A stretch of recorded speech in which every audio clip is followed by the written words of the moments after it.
Hey guys, पिछले video में मैंने आपको दिखाया था कि कोलंबिया में सैन ऑगस्टिन पुरातत्व पार्क में हिंदू धर्म से संबंधित कितनी प्राचीन मूर्तियां मिली हैं। इस वीडियो में मैं आपको अन्य मूर्तियां दिखाने जा रहा हूं, इस तरह की, और मैं समझाऊंगा कि वे वास्तव में क्या हैं। आइए इस मूर्ति के बारे में जानते हैं। यह 10 फीट से अधिक लंबी है, जो पत्थर के एक ठोस ब्लॉक से बनी है और आकार में आयताकार है। चेहरे को मुंह में नुकीले दांतों के साथ चित्रित किया गया है और आप इसे एक छोटे बच्चे को पकड़े हुए देख सकते हैं। इस मूर्ति की मानक व्याख्या क्या है?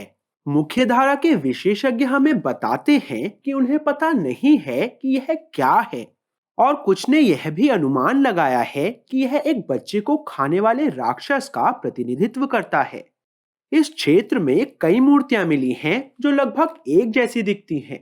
कई विशेषज्ञों के अनुसार हजारों साल पहले यहाँ रहने वाले पूर्व कोलंबियाई लोग आदिम लोग थे, जिन्होंने इन राक्षसों को खुश करने के लिए बच्चों की बलि दी थी। इस तरह के अपमानजनक स्पष्टीकरण शुरू से ही दिए गए थे। जब स्पेनिश विजय प्राप्त करने वाले कोलंबिया पहुंचे और मूल संस्कृति उन्हें काफी अस्पष्ट लग रही थी। जरा सोचिए, क्या मनुष्य बच्चे भक्षण करने वाले राक्षसों की पूजा करेंगे? मैं आपको बताता हूं कि यहाँ क्या हो रहा है। इस मूर्ति के शीर्ष पर न केवल एक चेहरा है, बल्कि नीचे भी एक चेहरा है। आइए हम इस मूर्ति को उल्टा करें और नीचे के चेहरे को देखें। चेहरा स्पष्ट रूप से अत्यधिक दर्द को दर्शाता है। यह महिला बच्चे को जन्म दे रही है, इसलिए वह अपने दांत पीस रही है और अपनी मुट्ठी कसकर बंद कर रही है।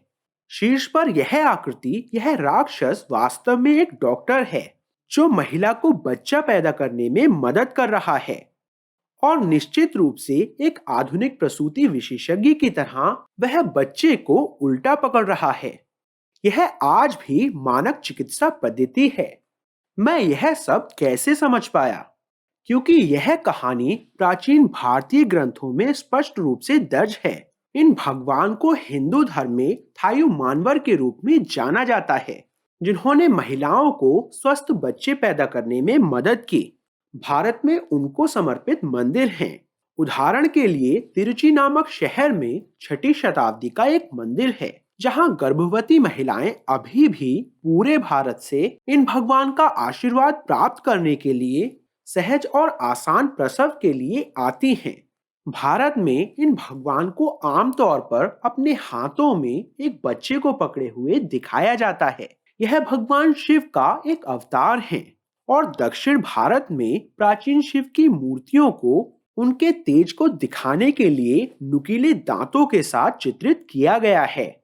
यदि आप 1300 वर्ष पुराने कैलाशनाथर मंदिर को देखें, तो सभी शिव प्रतिमाओं को नुकीले दांतों के साथ चित्रित किया गया है, और यह देवता थायु मानवर कोलंबिया में सैन ऑगस्टिन के आसपास कई जगहों पर उन्हीं नुकीले दांतों के साथ खुदे हुए पाए जाते हैं। इस प्राचीन स्थल को एल पुरुताल कहा जाता है, और इसमें एक मूर्ति है जहां मूल पेंटिंग अभी भी बरकरार है। भगवान अपने नुकीले दांतों के कारण काफी उग्र दिखते हैं, और उन्हें एक बच्चे को पकड़े हुए दिखाया गया है। जिन यूरोपीय लोगों ने भूमि पर विजय प्राप्त की और बाद में इन मूर्तियों का पता लगाया, उन्हें इन कहानियों के बारे में कोई जानकारी नहीं थी, और उन्होंने केवल कल्पना की कि यह एक राक्षस था जो बच्चों को खा गया था। इस मूर्ति पर एक और विवरण है जो काफी आकर्षक है। इसमें कई खोपड़ियों से बना एक मुकुट है। यह शानदार है, क्योंकि हमने कई हिंदू नक्काशियों में ऐसा ही विवरण देखा है। मैंने आपको एक अलग वीडियो में यह भी दिखाया कि कैसे कुछ खोपड़ियों में छोटे छोटे छेद थे।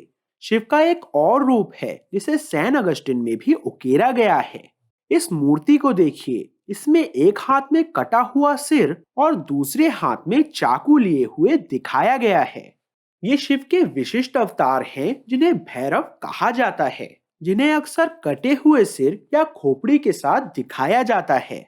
यहाँ दक्षिण भारत की एक विशिष्ट प्राचीन भैरव प्रतिमा है। एक हाथ में कटा हुआ सिर और दूसरे हाथ में तलवार देखिए। अब अगर आप ध्यान से देखेंगे तो आपको शिव द्वारा पहना गया एक खोपड़ी का हार दिखाई देगा। यहाँ दक्षिण भारत से भी भैरव की एक और मूर्ति है। उनकी तलवार टूट गई है, लेकिन आप स्पष्ट रूप से देख सकते हैं कि कैसे उन्होंने एक कटे हुए सिर को पकड़कर खोपड़ी का हार पहना हुआ है, और उनका चेहरा भी उनके मुंह में नुकीले दांत दिखाता है।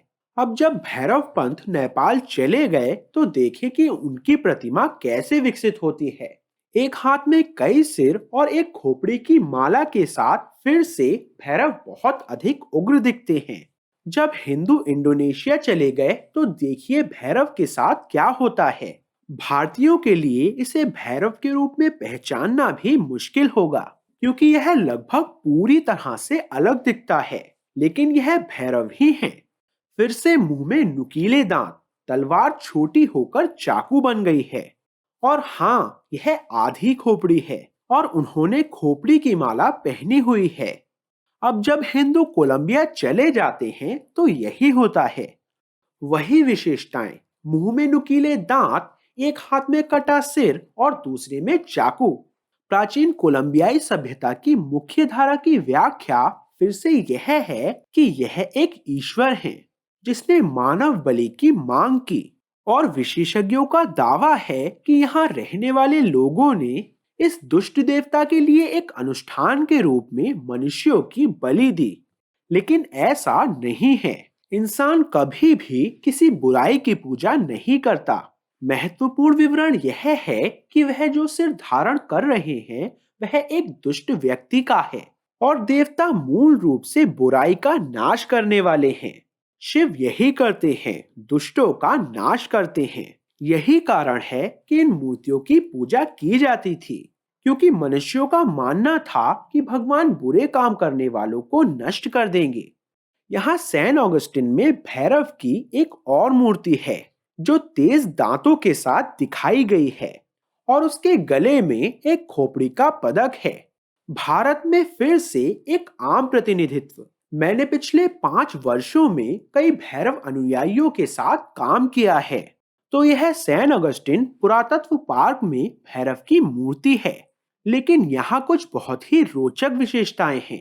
उसके दोनों ओर दो रक्षक या द्वारपाल हैं, और वे दोनों हथियार लिए हुए हैं। यह क्लासिक हिंदू धर्म है, जहां एक केंद्रीय देवता की रक्षा दो रक्षकों द्वारा की जाती है, जिन्हें द्वारपालक कहा जाता है। और भी दिलचस्प बात यह है कि इन संरक्षकों को नागों या सरीसृपों द्वारा शीर्ष पर संरक्षित किया जाता है। याद रखें, मैंने आपको अपने पिछले वीडियो में दिखाया था कि कैसे सैन अगस्टिन में 2 सिर वाले सरीसृप की आकृतियां उकेरी गई थीं। आइए सैन ऑगस्टिन में एक और प्रतिमा पर एक नजर डालें। इसमें थायु मनवर को एक बच्चे को पकड़े हुए दिखाया गया है, लेकिन उसके रक्षक बिल्कुल भी इंसान नहीं हैं। वे दोनों नाग हैं, सांप हैं। आप सांपों के शल्क और पसलियों को स्पष्ट रूप से देख सकते हैं। वास्तव में आकर्षक बात यह है कि भारत और श्रीलंका के मंदिरों में नाग रक्षकों को आंशिक मानव के रूप में दिखाया गया है। उन्हें सांप के फन के साथ दिखाया गया है, लेकिन उनमें मानवीय विशेषताएं भी हैं। जब हिंदुओं ने दक्षिण पूर्व एशिया की यात्रा की तो हम यहाँ शैली में एक विशिष्ट परिवर्तन देख सकते हैं। अब नागा संरक्षक लगभग पूरी तरह से सांप की तरह दिखने लगे, कभी कभी ड्रैगन की तरह भी। हालांकि जब हिंदू धर्म कोलंबिया पहुंचा तो शैली और भी बदल गई। नाग तो सांप की तरह भी नहीं दिखते। हम उन्हें केवल उनकी पसलियों और शीर्ष पर हुड जैसी कुछ विशेषताओं से ही पहचान सकते हैं। शैली में यह परिवर्तन मुख्य कारण है कि किसी ने भी इन देवताओं को हिंदू देवताओं के रूप में नहीं पहचाना है। वे भारत के हिंदू देवताओं से उल्लेखनीय रूप से अलग दिखते हैं, क्योंकि भारत और कोलंबिया बहुत दूर देश हैं। इसलिए रूपांकनों में शैली में भारी बदलाव आया है। लेकिन हम एक महत्वपूर्ण विवरण की अनदेखी कर रहे हैं। भारत और एशिया में जितने नागा द्वारपालों को मैंने आपको दिखाया, वे मुख्य देवता के साथ कंधे से कंधा मिलाकर नहीं रखे गए थे। नागों को आमतौर पर द्वारपाल के रूप में रखा जाता था। इससे पहले कि आप मंदिर में प्रवेश करें और मुख्य देवता को देखें। लेकिन सैन ऑगस्टिन में ऐसा नहीं है। आप देख सकते हैं कि नागों को मूर्ति के साथ कंधे से कंधा मिलाकर रखा गया है। लेकिन जब मैं सैन ऑगस्टिन के संग्रहालय में गया तो मैंने कुछ दिलचस्प देखा। उनके पास सभी पुरानी तस्वीरों का प्रदर्शन है और वे दिखाते हैं कि ये संरचनाएं मूल रूप से कैसी दिखती थीं। और निश्चित रूप से देखें कि पुरातत्वविदों द्वारा सैन ऑगस्टिन में मूर्तियों को व्यवस्थित करने से पहले यह कैसा दिखता था।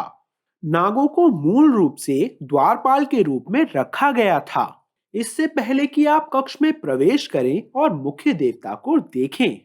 और ऐसा प्रतीत होता है कि मंदिर में नियमित हिंदू मंदिरों की तरह ही कई कक्ष होंगे और मंदिर में प्रवेश करने से पहले नागों को अच्छी तरह से रखा गया था। इसलिए जो कुछ भी मैंने आपको दिखाया है उसके बारे में सोचिए।